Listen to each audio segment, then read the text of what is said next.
આવા ફેક રિપોર્ટને અમે નહીં માનીએ. વકફ બિલ અંગે જેપીસીના રિપોર્ટ પર ચર્ચામાં ખડગેના પ્રહાર.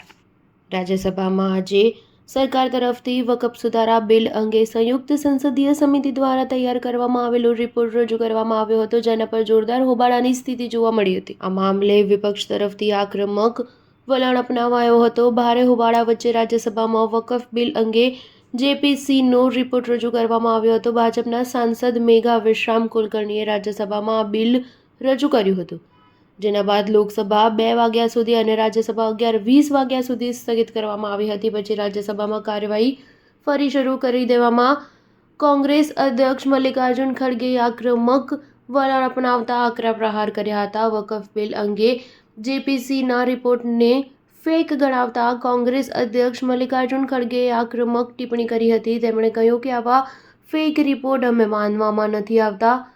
બિલ ફરી જેપીસીને મોકલવામાં આવે અને તમામ સભ્યોની સહમતિ બાદ જ આ બિલને ફરી રજૂ કરવામાં આવે.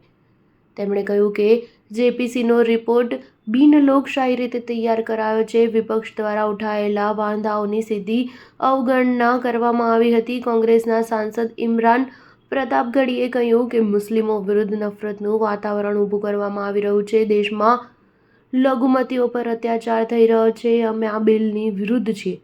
બંધારણ હેઠળ આપણને જે અધિકારો મળ્યા છે આ તેની વિરુદ્ધ છે. આ બિલ ઇતિહાસમાં કાળા અક્ષરોમાં લખાશે. ઇમરાન પ્રતાપગઢીએ કહ્યું કે સરકારે અમારી અસંમતિઓ ધ્યાને પણ લીધી નથી. તેમનો એજન્ડા લઘુમતીઓને નિશાન બનાવવાનો છે.